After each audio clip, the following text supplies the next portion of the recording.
We finished chapter 1, which talked about many different kinds of functions. We had polynomials, we had quadratic functions, we had rational functions.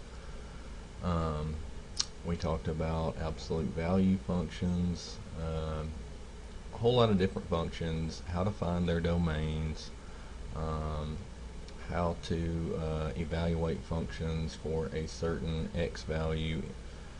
Um, a lot of different things that we'll use off and on throughout the rest of the workbook. And so that leaves us at section 2.1. We're talking about quadratic functions. And we spent a lot of time on those in intermediate algebra. We had quadratic equations where we use factoring to solve for x.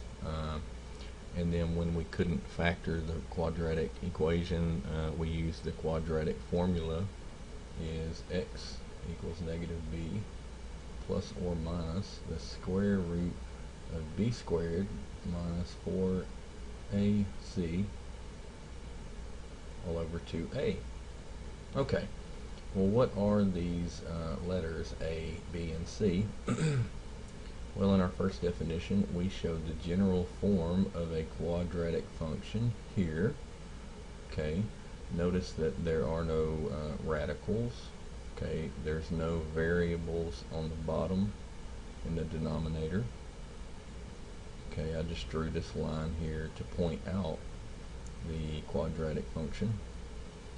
And what we have is a variable that is squared. Then we have another variable that's linear. Okay, its exponent is 1. And then we have a constant term c. Okay, so the highest exponent of our variable is 2. And the coefficients are labeled a, b, and c. So a represents the number in front of the squared term, b represents the number in front of the x term, and then c represents our constant. Okay, and a, b, and c are numbers. Okay, and notice that we have only exponents are 2, 1, and then the degree of this term can be called 0. Okay, we could write c term as c times x to the 0. Okay. Now, example 1, we are supposed to pick out the quadratic functions, and f is a quadratic function. Okay. You do not see an x or a constant term, but this is quadratic, to where we have a equal to a 1. X squared can be rewritten as a 1 times an x squared. Okay. And so in this case, we say that b equals 0 and c equals 0. Okay, but f is quadratic. What about g? Okay, there are no radicals. We have the variable x. One term is squared, the other term is linear, in that we have an exponent of the x as 1. Okay. In this case, a is 7, b equals negative 11, and c equals 0. Okay, so g is quadratic. H, however, is not, and this denominator causes it to not be quadratic. Not quadratic. We do not want x variables on the bottom of a fraction. Okay. We also have a quadratic function here, to where a equals 4, b equals 0, and c equals negative 2.8. Okay. Our degrees are 2, and this term, constant term, can be written as x to the 0. Okay. What about k? We have some fractions and decimals, but Those are merely the coefficients, and the coefficients can be any number. And so A is 2/5, B is a negative 3.7, and C equals 1/3. There are no radicals. There are no x's on the bottom of fractions. And so we have exponents of 2, our squared term, and 1, our linear term, and then our constant term, which can be rewritten with x to the 0 beside it. So k is a polynomial, or a quadratic function. What about p? Well, so far we have a squared term, a linear term. However, this term is cubic. Okay, and so because of this term with the x cubed, this is not quadratic.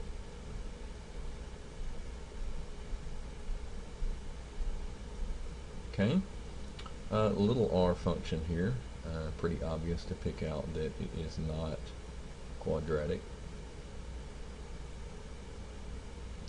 because there's this square root inside the function. Okay, and f, it may look like that it's not quadratic, but if we do a little bit of work to it, we'll see that this is a quadratic function that's just simply not in the general form. Okay, the way we were introduced to quadratic functions. Okay, so if we do a little bit of work to it, we could write the x minus 5 part that's squared like this: x minus 5 times x minus 5, with the plus 1 off to the side. We could FOIL the two x minus 5 terms, and we would get x squared minus 10x plus 25. Then we could distribute the 3,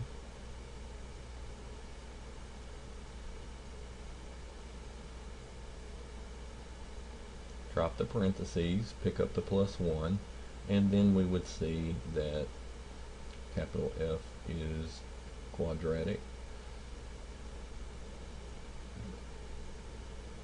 Oh, not 78, 76.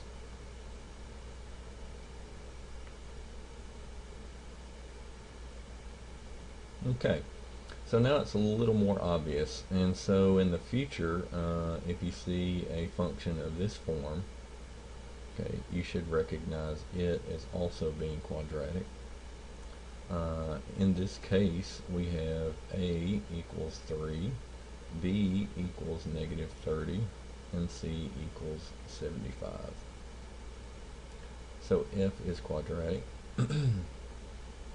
How about capital R? Well, here we go with a function that looks similar to capital F, but you should pick up on the exponent here as being negative. It's a negative 2. Okay, and so what we have, we could rewrite as a 5 over an x minus 1 squared plus 3, and so we see that we have an x in the denominator. This is not quadratic.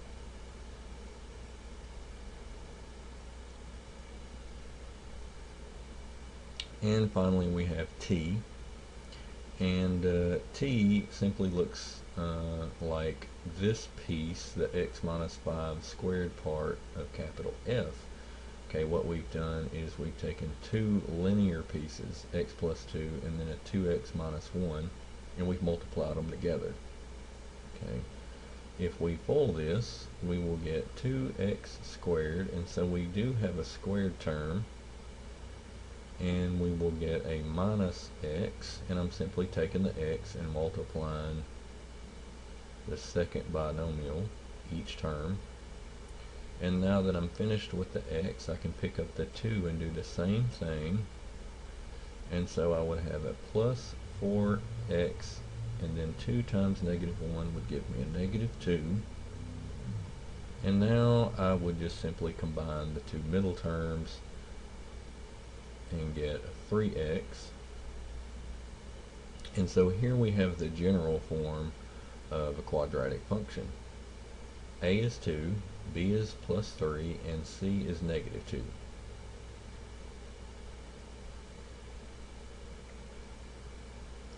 Okay, so now that we know how to recognize the quadratic function, we will scroll down here and we will talk about some of the properties. And we've already seen some of them, like the domain from the previous chapter. Okay, every quadratic function that we've seen up until now has had a domain of all real numbers, from negative infinity to positive. All real numbers. Okay, and if you just need some way of convincing yourself, then you can simply take some quadratic function, and then you can ask yourself, well, what kind of numbers can I put in here? Okay, and basically the answer to that is any number. We can put in negative numbers, positive numbers, big numbers, small numbers, and no matter what x is, it is going to output a real number.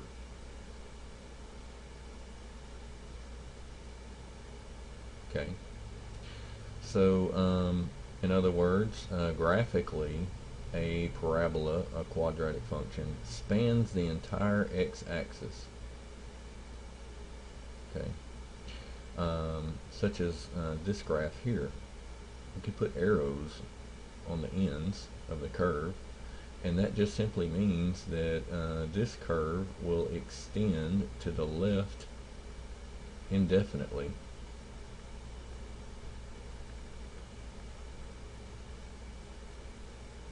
Likewise, this right piece will extend across the x-axis to the right indefinitely. Okay, and the same for these other curves. These other curves represent parabolas as well. Okay, and so this term parabola just simply refers to the graph of a quadratic function. Okay, and now sort of a new property that we haven't talked about. You may or may not have noticed this property of quadratic functions, but you can see over to the right that some of the parabolas open downward, some of them open upward. Okay, this is a downward opening parabola. This is what we call an upward. And same thing over here to the right. This is downward, and this is upward.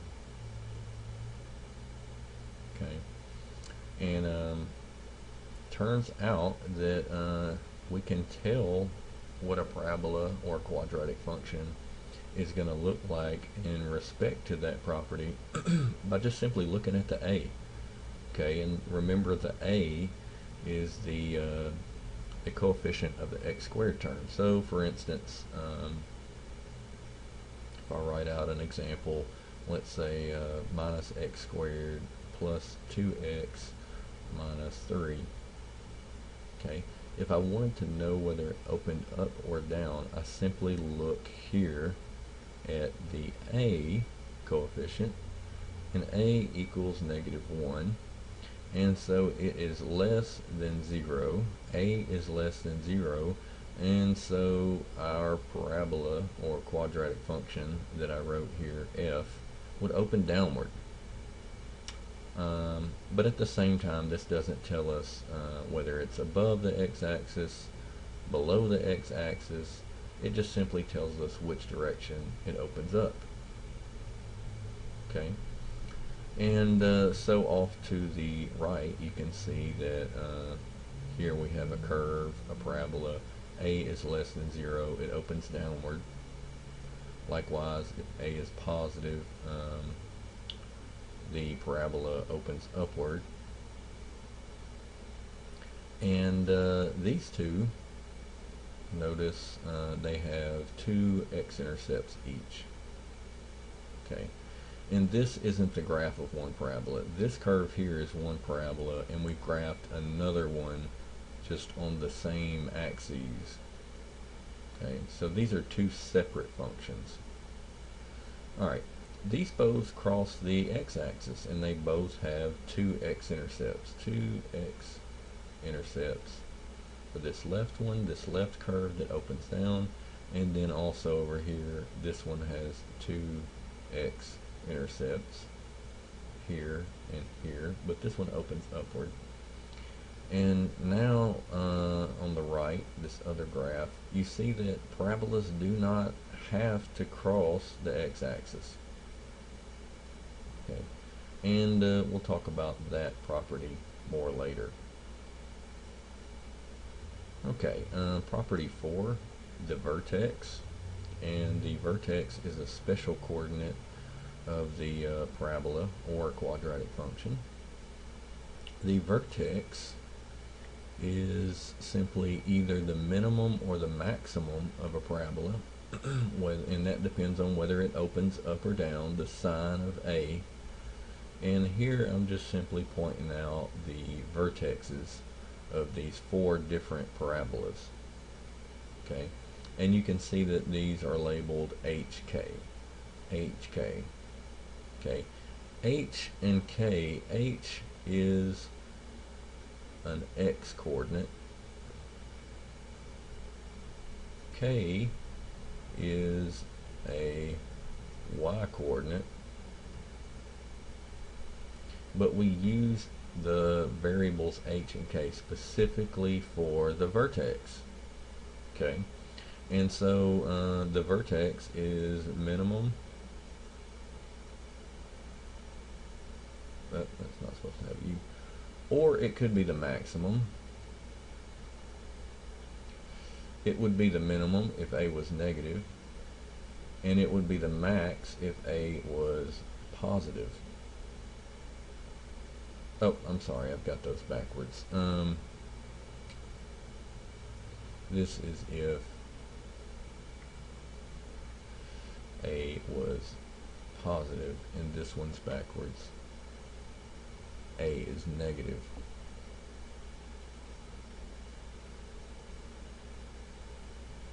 Okay, so in other words, if it opens downward, okay, A is negative, we have a max. If it opens upward, like these two, okay, if it opens upward, A is positive, we have a minimum. Okay, another important aspect of the vertex is it pretty much slices the parabola in half, and the two halves are symmetric about x equals h. The vertical line x equals h is the axis of symmetry.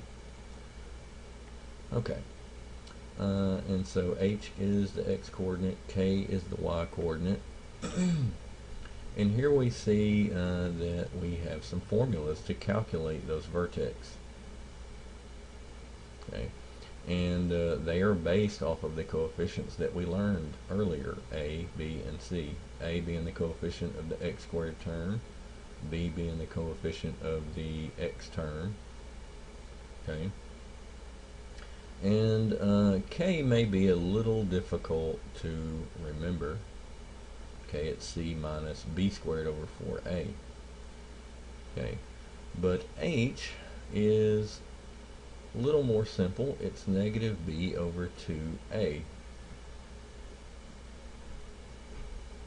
Okay, and you may remember that because the quadratic formula has a negative b and then a 2a on the bottom, and so you just simply remove the plus or minus square root part.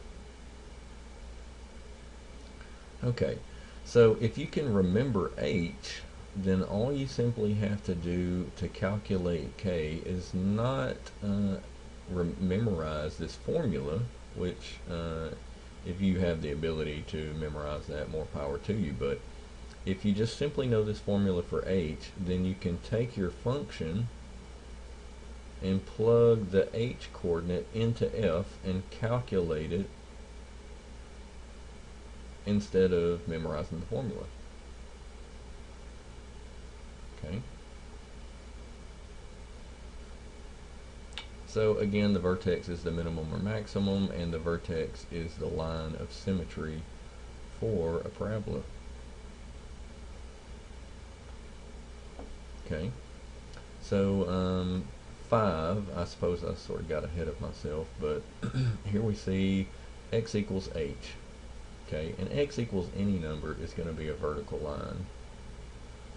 And so for this parabola on the left, and again we have two parabolas graphed on the same set of axes. Okay, this one, okay, has this axis of symmetry. You can see x equals h for this parabola, cuts it in half. Okay, the two halves are mirror images of each other. Okay, and likewise for this one on the right, x equals h. Okay, obviously h for this function would be positive 2, and then over here we have x equals a negative 2 for this other one, and each of them simply cut their respective parabolas in half. Okay, 6, property 6 deals with k, and we're told that for a quadratic function, or in other words a parabola, has a range of k to infinity or negative infinity to k, and so either way k is going to be one of the limits for our range for any parabola. Okay, so this says if the parabola opens up, which means that a is greater than 0, and for this particular range, parabola opens down, and so a is negative. Okay, so if it opens up, the range starts at k. If it opens down, the range ends at k. And for k, we use a bracket. Property 7, this is probably the simplest one, the y-intercept. Okay, in this, you simply see is how we're calculating the y-intercept. Okay, for any function to calculate the y-intercept, we simply set x equal to 0 and evaluate f of 0, okay, to get the y-intercept coordinate. Okay, well in this case, if we're dealing with a quadratic function, then that simply ends up being c. If we pull down the general form of a quadratic function, well, here it is right here, f of x equal a x squared plus b x plus c. If I substitute 0 for all of these x's,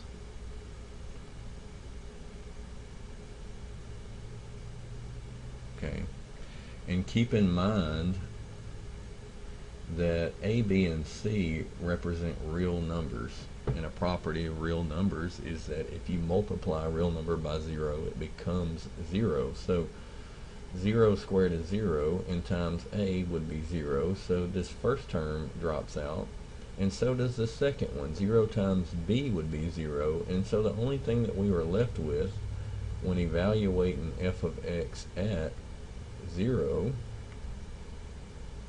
is c. So just simply look at the constant term, and that'll tell you where it crosses the y-axis.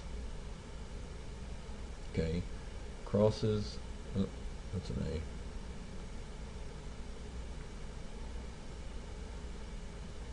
crosses the y-axis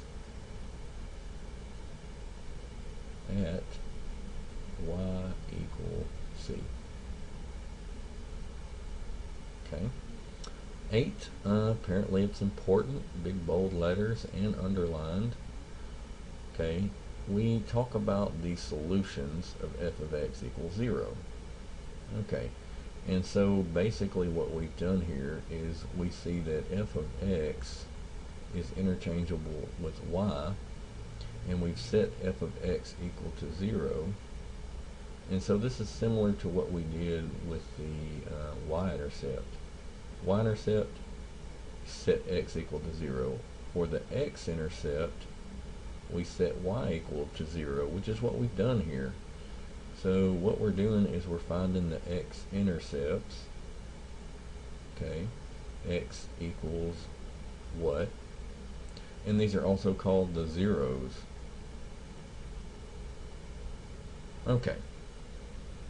However, not all quadratic functions have x-intercepts. Okay, as you saw above, some of them didn't pass the x-axis.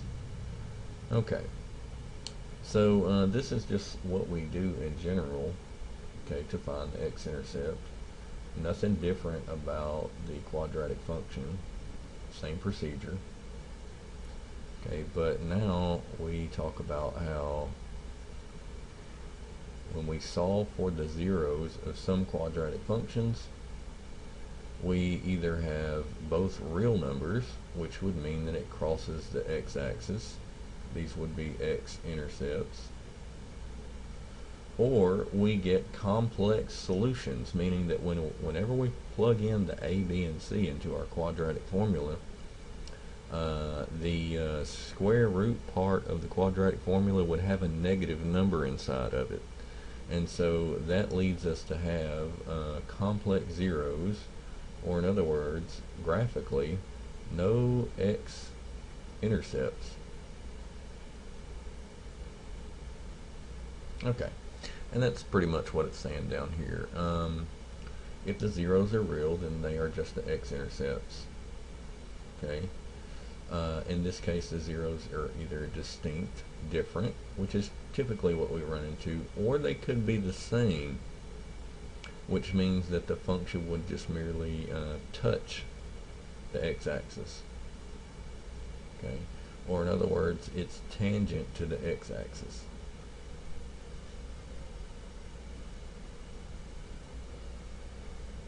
Okay, so in that case, we would just have one number. We would say that that number has multiplicity, and so we would still say that there are two zeros, they just happen to be the same number. Okay, B, if the zeros are complex and the graph does not cross the x-axis, okay, what I stated here above. And now we have the three scenarios here. Okay, two real zeros, okay, or two different x-intercepts. Here we have a quadratic function that has two real zeros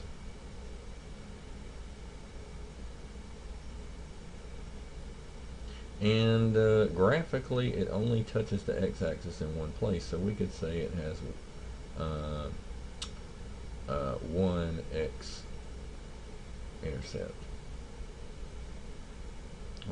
Okay, we can also say the two zeros are the same x-intercept, and we're really just splitting hairs there. But this third quadratic function, you see, doesn't even touch the x-axis, doesn't cross or touch it. This is what happens when you have a quadratic function that has complex zeros. Okay, you're gonna try to solve f of x equals 0, and you may have to use quadratic function in that case. but we're going to have some b, and then we're going to have 2a on the bottom, but then we get a negative quantity underneath the square root of the quadratic function. That's when this happens. Okay, so we have two complex zeros, no x intercepts.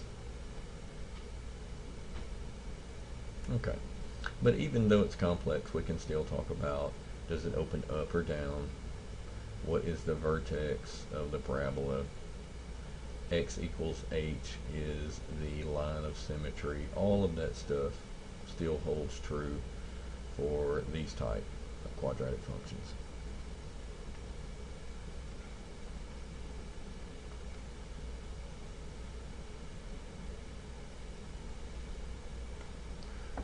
Okay, example 2.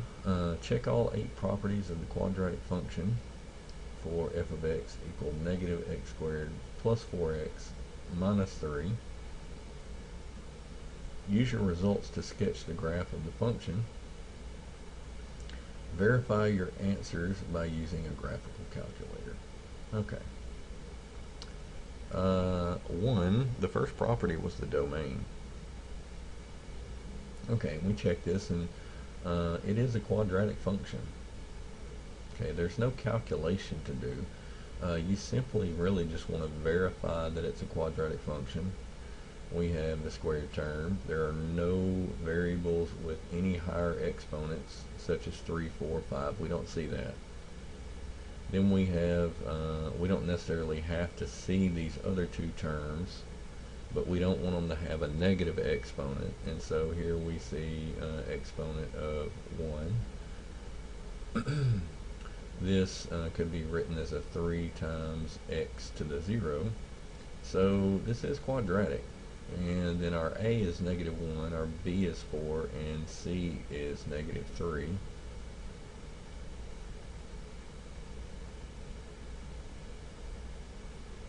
Okay, so whenever that's the case, your domain is automatically going to be all real numbers.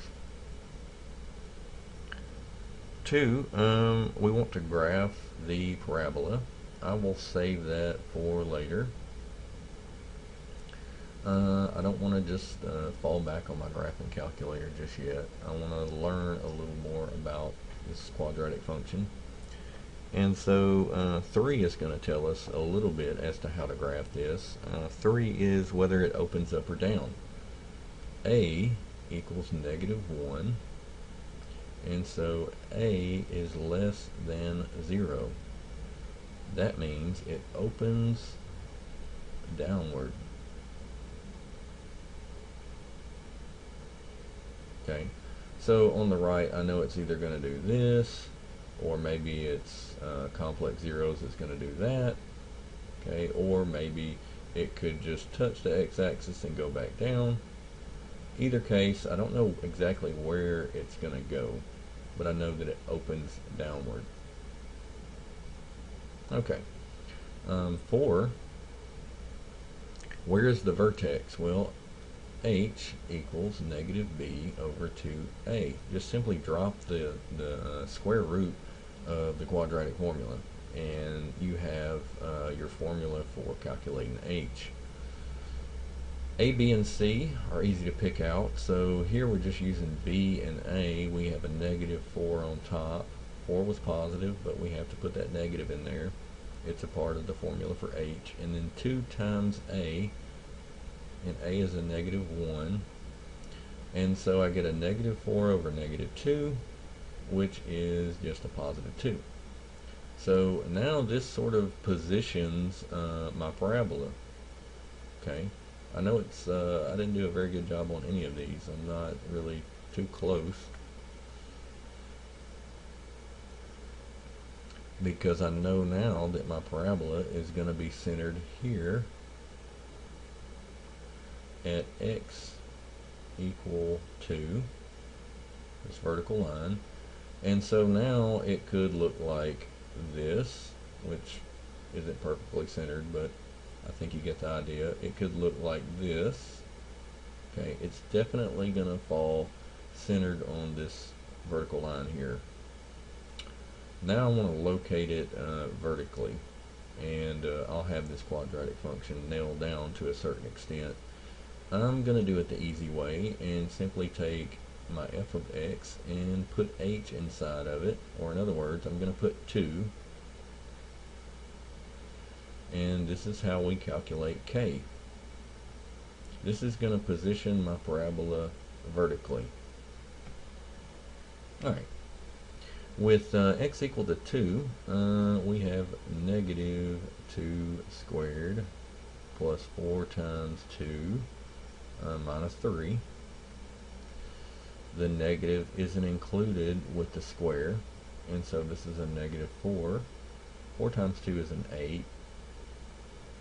I pick up the minus 3, and this works out to be 1. Okay, negative 4, negative 3 is negative 7. 8 minus 7, 1. So now I'll go back and make my graph even more accurate. And I won't try to draw the curve. I'm just simply gonna plot a point. Okay, I now have the coordinates of the vertex. I have 2, 1. This is the vertex. Okay, that would be right, okay, halfway between 0 and 2 is 1. It's a positive 1, and then I want to center it again on this vertical dashed line. There's my vertex right there, and I know it opens downward. Okay, let's see, what is our next property? Okay, 5, axis of symmetry. We've already found that. Axis of symmetry. That was, the work was done in step 4. Step 5, or property 5, you could just see as identifying x equals h, which is 2, as our axis of symmetry.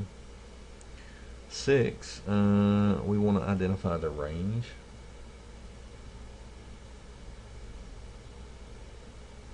Okay, and that is going to be, let's see, it opens downward like this. So once it starts down, and it's going to go down on both sides, it's going to continue to do that indefinitely. And so in other words, if we start with the lowest value on the y-axis, we say negative infinity, and it's going to run up until we hit k on the y-axis, and it's going to stop. No y values above k. 7, we have the y-intercept. Okay, and this is going to nail down as to where this curve is supposed to cross the y-axis. Okay, this piece that's going to the left on our graph. Y-intercept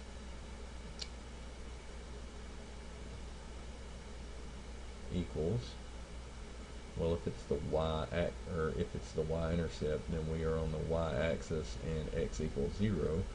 But the y-coordinate is simply going to be the constant of our quadratic function, and so that is c, which is negative 3. So I'll go up here to my graph, and I will plot a point at negative 3.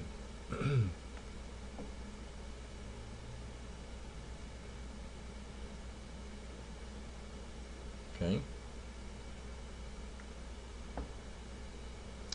And let's see, our last property, 8.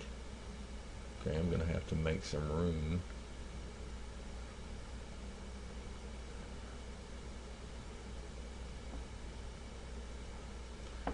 Okay, 8, what kind of zeros do we have? Well, I know this is going to open down, so I can just simply look at my graph,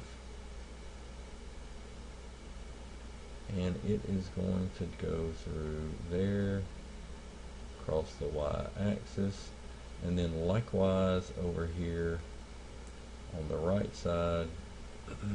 Not the best curve. Hopefully you can do a better job than I can, but it's going to look something like that. Okay. So in this case, just graphically, we see that we're going to cross the x-axis in two places, two different places. And so that tells me I have two real zeros, okay, and two different x-intercepts. Okay, so if I want to find the y-coordinate of x equal 1, then I need to go up here and plug it into my function. F of 1 would equal -1 squared plus 4 times 1 minus 3. I get a -1 plus 4 minus 3, and I get 0. So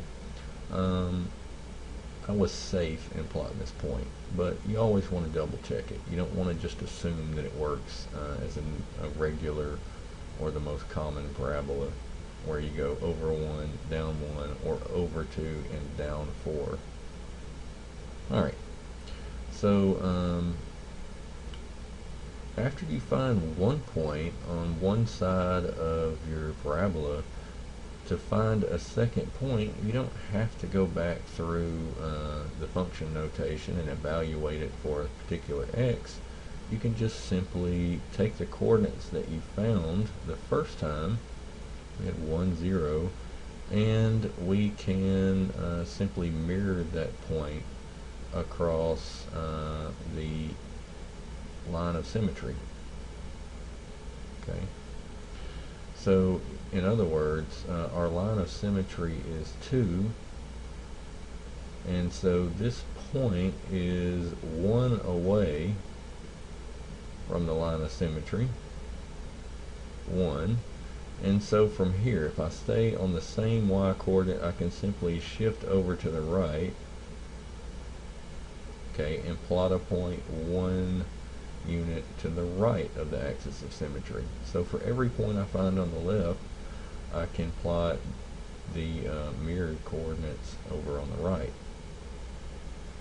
Moving on to our next example 3, we have g of x, 2x squared plus 3x minus 2. Okay. You don't notice anything out of the ordinary with this function. It is quadratic. There's no radicals. There's no denominator with a variable. Okay, our exponents are 2, 1, and 0. So this is quadratic, and we have coefficients of 2 for A, B is 3, and C is a -2. So as in all the other cases, we have the domain of negative infinity to positive infinity. I can put any value of x in G and get a real number back. Okay, so this is the domain of G. Property 2, we're just simply going to graph it. Okay, to graph G of x. But first I'm going to figure out all of these other properties. Property 2 was, or 3, was which way does it open? We look at A, and it is, A is greater than 0, positive. If A equals 0, then we wouldn't have a parabola, we'd have a straight line. Alright, so it's either going to be greater than 0 or less than 0. In this case, it's greater, and so it opens upward. In other words, it's going to look like this, but I don't know where to put this parabola. I don't know whether it's going to cross the x-axis or not, but I know from property 3 it'll open up. Okay, where's the vertex?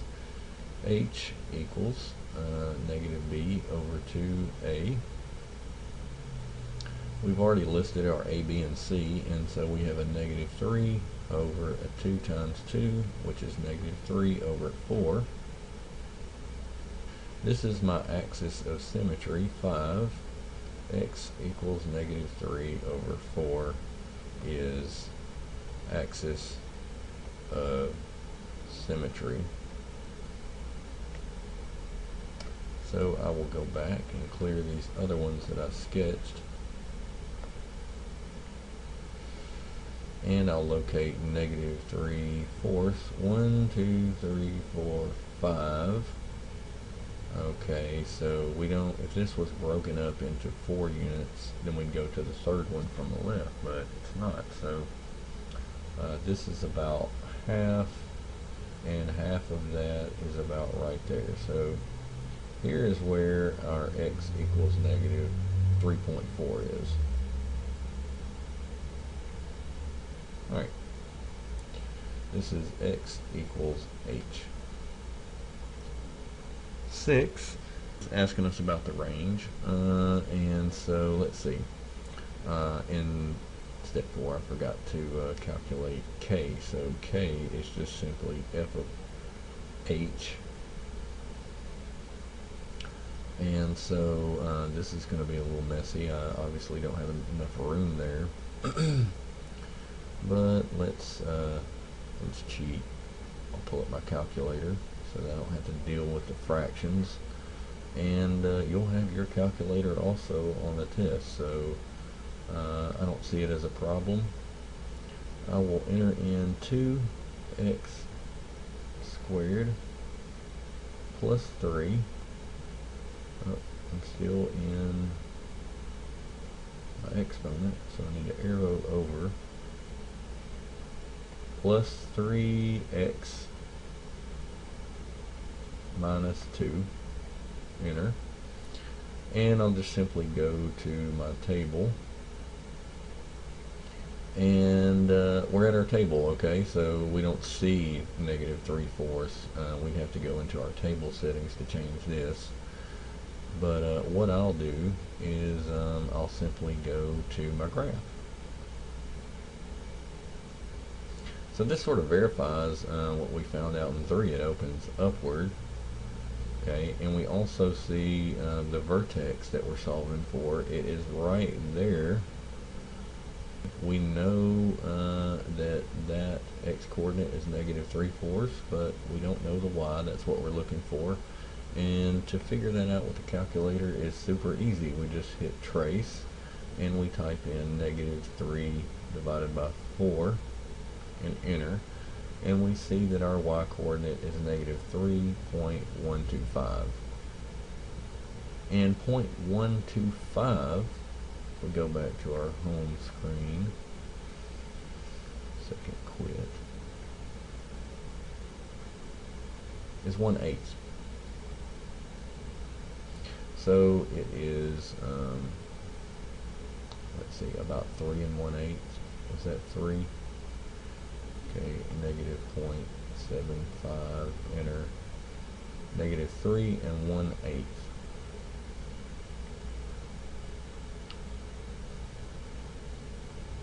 Or as the calculator stated, negative 3.125. So to graph this accurately, we would go down here and divide this section from negative 3 to 4 up into 8ths. Now it's in 4s, and so an 8th would fall just between 3 and this 4th mark right there.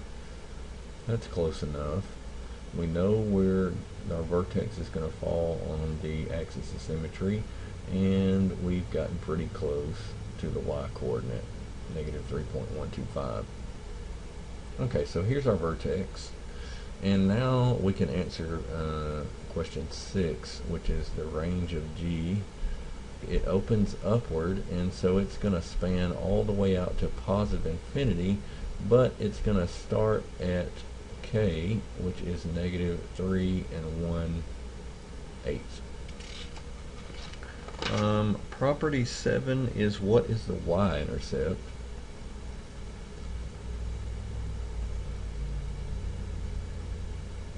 Well, the y-axis is on x equals 0, and so since this is a quadratic function, we just simply take the c coefficient, which is -2, and so I plot a point right there. So now I can plot a second point since I have one that is on the right,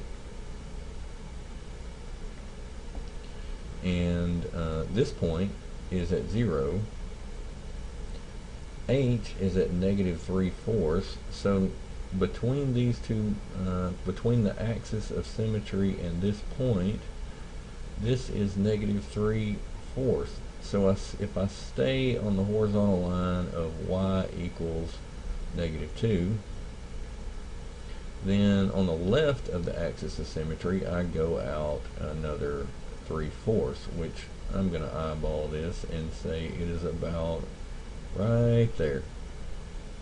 And so I've got 3 points. I think that would be plenty to draw a decent graph at this point. Let's see, what is, okay, we've got one more step, 8.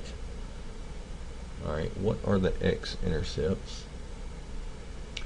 Well, this is going to go up and cross the x-axis in 2 different places. So at this point we will solve for the x-intercepts, or the zeros you could say. We have a -b, which is -3, plus or minus the square root of b squared minus 4 times a times c over 2 times 2. Works out to be a -3 plus or minus 4 on the bottom. And here inside we have 3 squared is 9. We have a minus here and a minus there, so this becomes a plus, double negative rule. 4 times 2 is 8 times 2 is 16, plus 9 is 25, so this is the square root of 25. And so we will get -3 plus or minus 5. And with the plus or minus part, we're simply going to get 2 x-intercepts, which is exactly what we expected. If I go with the plus, I would have a 2 on top, which would give me a 1/2. And then if I go with the minus, I'd have -3 minus 5 on the top, which is a -8, and that would give me a -2. So now I have 2 more coordinates. -2 is here, and then a 1/2 is way over here, and there's our 1, and so a 1/2 would fall right about there. And these 2 x-intercepts are equal distances from the line of symmetry. And so now I have 5 points to guide my parabola.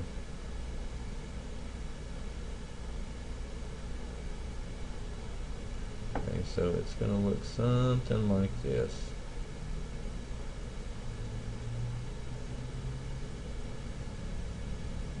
And so we've completed 2. We have a graph of it. And for 8, about all we could say is that we have 2 real zeros. And so that completes example 3. We'll move on and see what the next page has for us.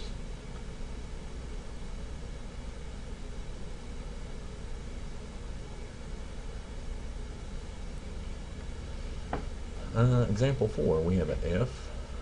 Apparently we're not going to graph anything in 4. And we have a G. And these are simply the functions that we use for example 2 and 3. Okay, choose the word maximum or minimum and fill in the blanks. Fortunately, I've erased my sketches, but I can use my calculator to find them again real quick. Let's see, f of x has a maximum or a minimum. I don't remember much about f, but I simply look up here and see that a is less than 0. It's negative, so it's going to open downward, and so I'm going to have a maximum, and the minimum does not exist. And the maximum value of y is simply going to be k, and it's going to be located at x equal h. Alright, h was a negative b over 2a. And here I have my a, b, and c, so I have a negative 4 over 2 times negative 1, and this works out to be a positive 2. So x equals 2. Well, what was the y coordinate of the maximum, as we're calling it now? I simply plug in 2 into f of x. So f of 2 equals 2 squared plus 4 times 2 minus 3. This will give me a negative 4. This center, 4 times 2, will give me an 8. Negative 4 and 8 gives me a positive 4, and then I subtract 3, and so I get a 1. So I have a maximum at x equal 2, y equal 1. Alright, what about g? Well, g has a positive a, and so it will have a minimum, and the maximum does not exist. What were the coordinates of the minimum? Well, y is going to be k, x is going to be h. H equals negative b over 2a. I check g, and b is 3, so I have a negative 3 for h, and a 2 times 2 on the bottom, negative 3/4. And then y, I remember that one, was a negative 3 and 1/8. And you can easily verify that with your calculator. I will look at g.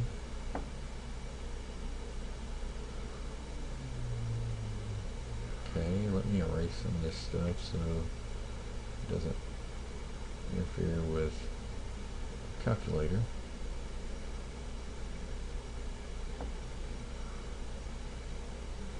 Okay, so there's g. I can find the minimum a different way by going to calculate and minimum, enter on the left, enter on the right, enter one last time, and we get negative 0.74, which is negative 3/4. Okay, so the calculator sometimes doesn't give us an accurate answer, but this is negative 3/4. Okay, and here we have the negative 3 and 1/8. Okay, so sometimes the calculator can just give you an approximate answer. So that's definitely one reason to memorize the formula for h.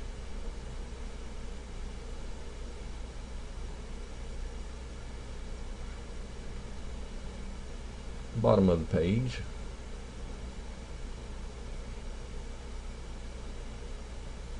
we have another theorem which basically gives us another form of a quadratic equation, and we've sort of seen this before. In the first example, we had a set of parentheses that was squared.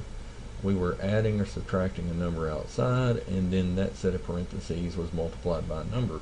Okay, this is called the vertex form of a parabola, or you can say the vertex form of a quadratic function. And this one is related to h and k. And now we see that the only coefficient from the general form that we have is the a, and we simply park it in front of the parentheses.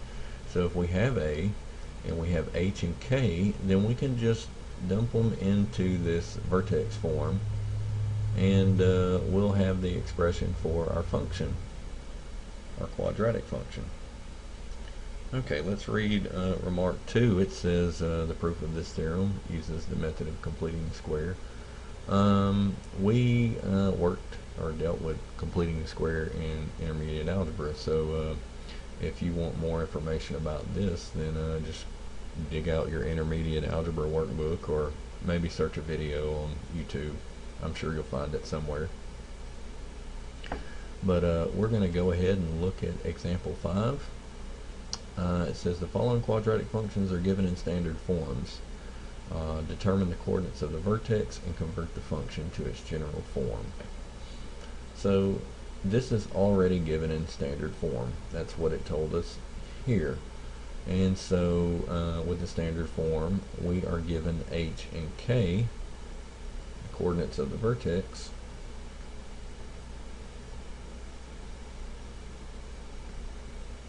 and the h is paired with the x inside the parentheses. But we want to go with the opposite sign, because you can see in this standard form we have subtract the h coordinate. The minus sign is a part of the standard form, and so we don't want to pick up that sign. We want to pick the opposite, and so we say 5 for h, and then we can just take the sign we're given for k, which is 1. So real simple, just remember to change the sign of the number that's paired with the x inside. And now we want to convert it to the general form, so I'll simply write this out as x minus 5 times x minus 5. No, I don't want to put my square there. I've already wrote it out twice, and that takes care of the square. And I have a plus 1 off to the side. I think I've already done this before, but we FOIL the x minus 5 squared, and we get x squared minus 10x plus 25. I distribute the 3.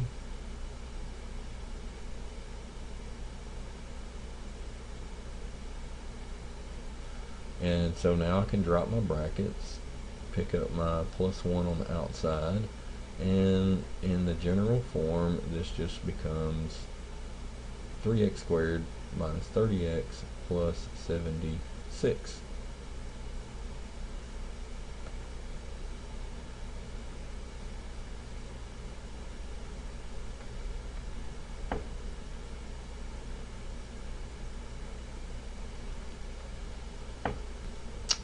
Here we have another vertex form.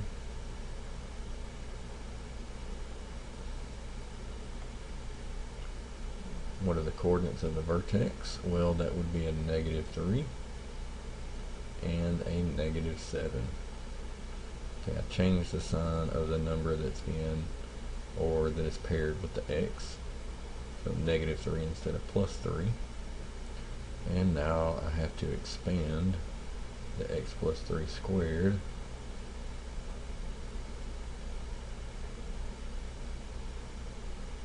FOIL the x plus 3 times x plus 3, and you will get x squared plus 6x plus 9. Distribute the -2 so that we can drop the brackets.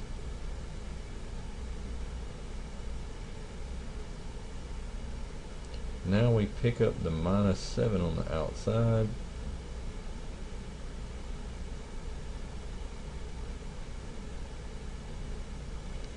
and we have a -25.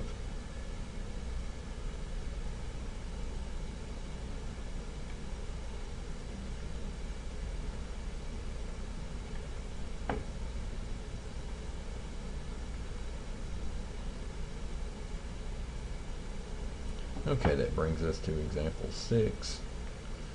We want to write the following quadratic functions in their standard forms, use formulas, and property number 4.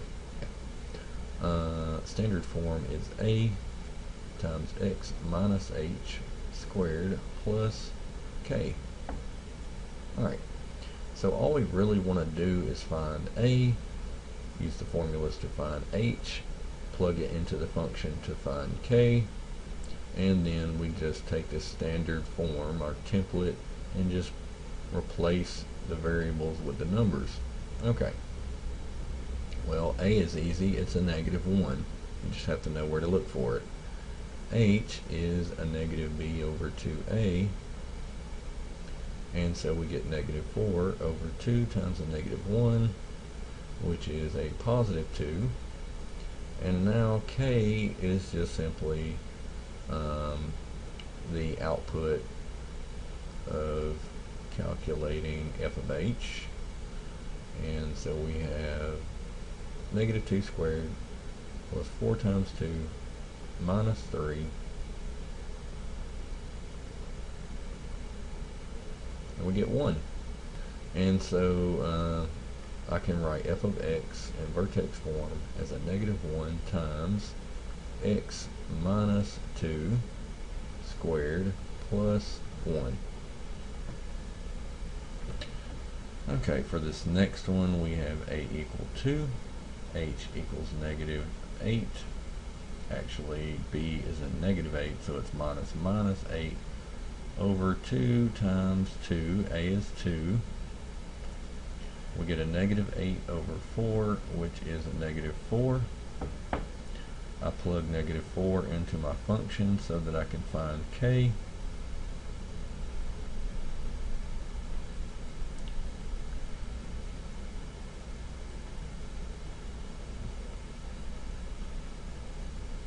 -4 squared is 16. 8 times 4 is 32. Double negative rule gives me a positive. 2 times 16 is 32. 32 plus 32 is a 64. And so K is 67. Alright, so I simply write A, parentheses, x minus h, which is a minus 4, square it, and then I simply add k on the outside, and the minus on the inside could be replaced with a plus. So here we have the general form,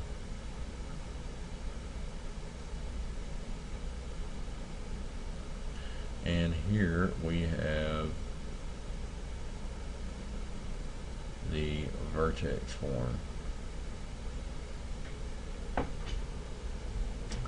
Okay, what about G? Well, A equals 1, and H equals -b over 2a, so we get a minus 2. 2 times 1, that'd be a plus 2 on top, and 2 times 1 equals 2 on the bottom, so we just get a positive 1.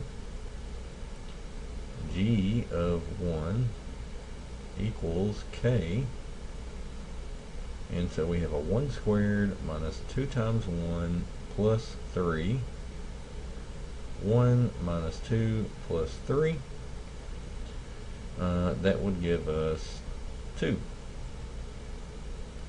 Okay, so the standard form or vertex form of g of x would be a, which is 1, x minus h, which is minus 1. Okay, so x minus h would be x minus a positive 1, minus 1. And then we just simply put plus 2 on the outside, and we can drop the 1 if we'd like, because the 1 won't change anything else. And so we could write g of x is x minus 1 squared plus 2.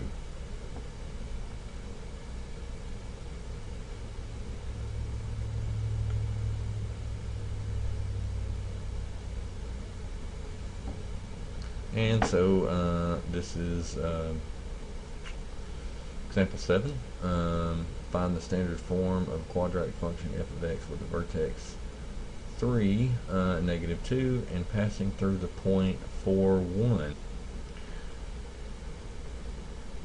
So it's called f of x. So I'll write f of x equals a times x minus h squared plus k. We know h and k, and so the only thing that's missing is a. Alright, f of x is interchangeable with y, so there's our y, and h is a 3, so we have minus 3. K is a -2, so I'll write minus 2 on the outside. And now we use the coordinates of this point. Well, that's our vertex. Here's our point, 4, 1. We'll use these coordinates for x and y, and so that then our equation would only have one missing variable, the a. So we could solve for a. Alright, so we take 4, 1, we plug it into this equation, and we get 1 equals a times 4 minus 3. Okay, 4 minus 3 is 1, and if we square it, we just get times 1 here. So to solve for a, we just simply have to add 2 to both sides, and so a equals 3. Alright, and so now we can just simply take our a back up to the standard form, erase the a, the h, and the k, and replace them with the numbers that we found. 3 goes in front of the parentheses. We subtract h from the x inside the square, and then we say plus k, and k is negative, so we'd say subtract 2.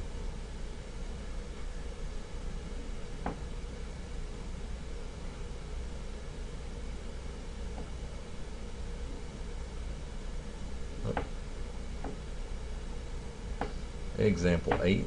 It says the path of a golf ball after being hit is given by the quadratic function -0.016 x squared plus 4x minus 140. F of x gives us the height of the ball, so you could say this equals the height. X is the horizontal distance. Okay. And so what's the question? Find the maximum height of the golf ball. Alright. Notice that this is a quadratic function. We've got x squared, we've got an x term, and then a constant. Okay. F of x is quadratic.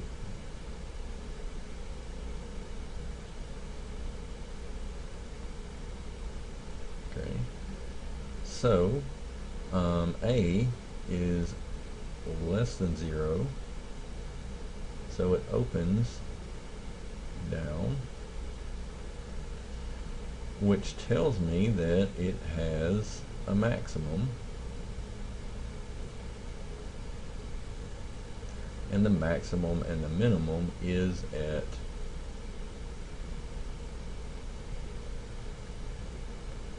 the vertex of any parabola. And so in order to find the maximum height, all I simply have to do is find the y coordinate of the vertex. Height, or max height, equals k. Alright, so what's k? Well, first we'll find h. If you've memorized the formula for k, congratulations.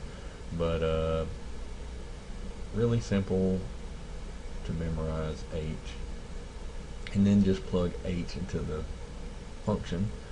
So I'm going to have minus 4 over 2 times a -0.016. That's not going to be a pretty number. I gotta pull up my calculator here. And there's a bunch of stuff in the way. Let's see. That's kind of decent. I'll erase some of this stuff so I can see the screen.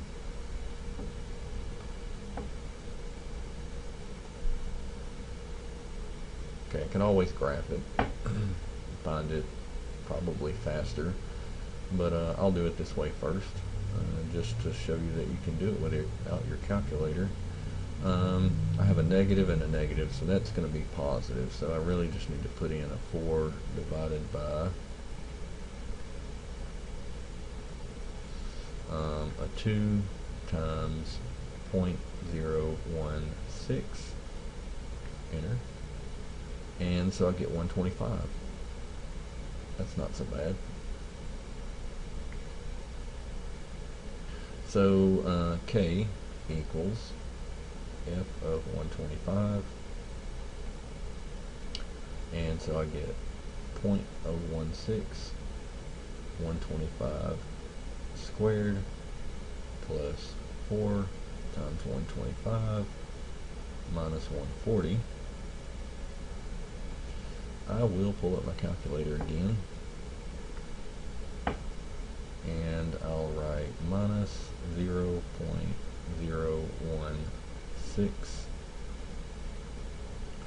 125 squared plus 4 times 125, and then minus 140. Enter. I get 110 equals max height. I will double check this, okay, without going through all of this, these tedious calculations. I will simply take my calculator and I'll go to my Y editor and type in f of x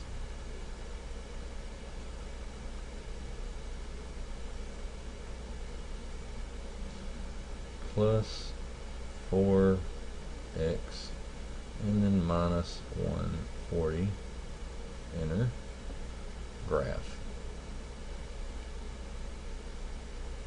Okay, and we don't see it. We will zoom out.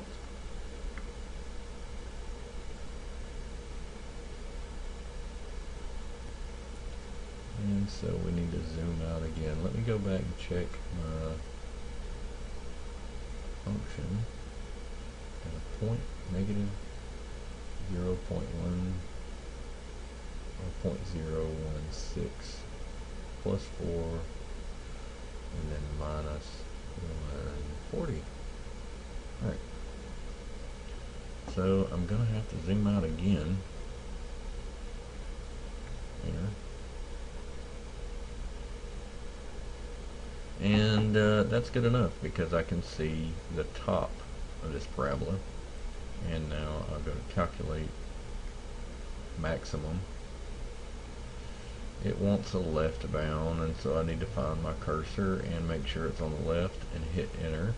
And now I want to go past the maximum to the right and hit enter, and then enter for a third time, and it gives me the values x, which is our horizontal distance, 125, and then our maximum height, y, 110, as we have found before. And so you're probably thinking that's much easier, and it is, but you don't have to have your calculator. Our last example states that a rancher has 1,500 feet of fencing to fence a regular pen shown below for his dogs. Find a function that represents the area of the pen in terms of its width x. So here is x. Let's see. Find the dimensions of the pen that maximizes the area of the pen. So here's our rectangle. Opposite sides are equal lengths. So if the top is x, then the bottom's x. Alright. So what is the length of these sides? Well, we only had 1,500 feet to work with. So if I take 1,500 and I subtract 2x, then that would give me, okay, I used this much x for the top, then I used another x for the bottom fence, okay, the width. So I've subtracted 2 times x, whatever that length is, from 1,500.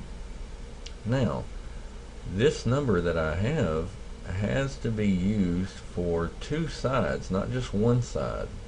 Okay, and since this is going to be a rectangle, these 2 sides are going to be equal. And so what I need to do to this number, 1,500 minus 2x, is divide it by 2. I can call this my length.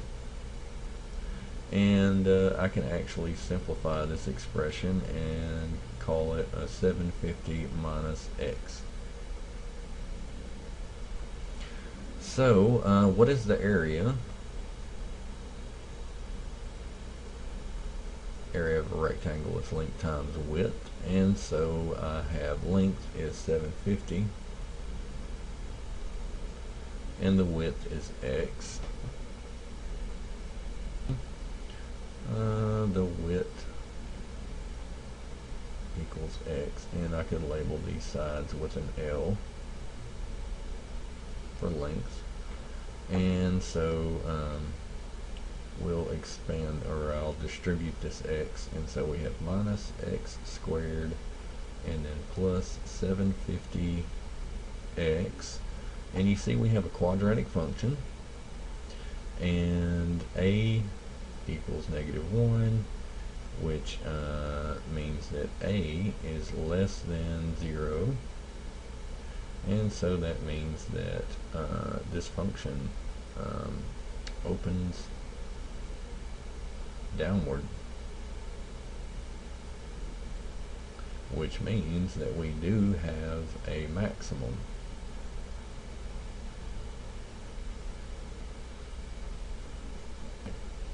Well, as in the previous problem, the maximum or minimum of a parabola is going to be located at the vertex, so that's what we need to do here. Find the vertex. What is h? Well, it's negative b over 2a. Alright, and here is our quadratic function. Alright, b is 750, so I have a minus 750, and then 2 times the -1 on the bottom, because a is -1, and the 2 is just a part of our h formula, and so I divide 750 by 2, or a -2, and I get a positive, what is that, let's see, 350 and 25, 375. This h is an x coordinate, and so that means that to maximize our area we need to set our width to 375. And now we can, let's see, we'll take 375 and plug it back into that expression to find our length. Alright, and so unfortunately I'm going to have to make some room here.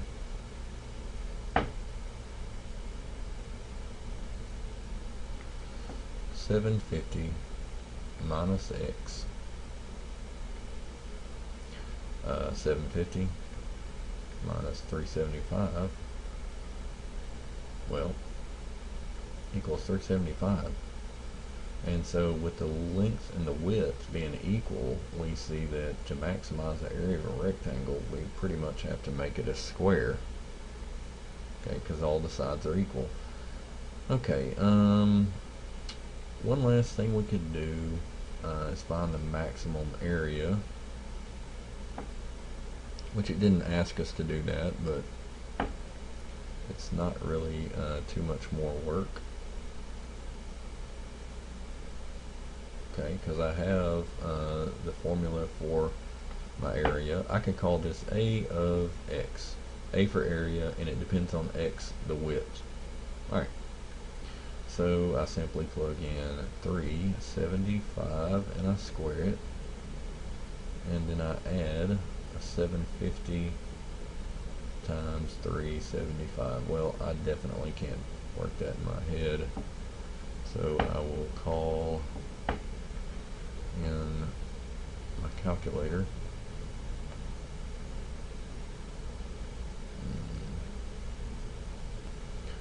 375. Oh, didn't put the 3 in there. 3. It's still not doing it. Alright, let me remove some of this stuff. 375 squared. Enter. And then we want to calculate 750 times 375. Enter. And then we subtract the first one from the other one. So here we go. This minus the first one. Enter. And we get 140,625. Well, I said it was a square, and so that makes sense. Okay, if it's a square, the sides are equal, and so 375 times 375 would be the area of the square, and so we get 140,625. Okay, that completes section 1 of chapter 2.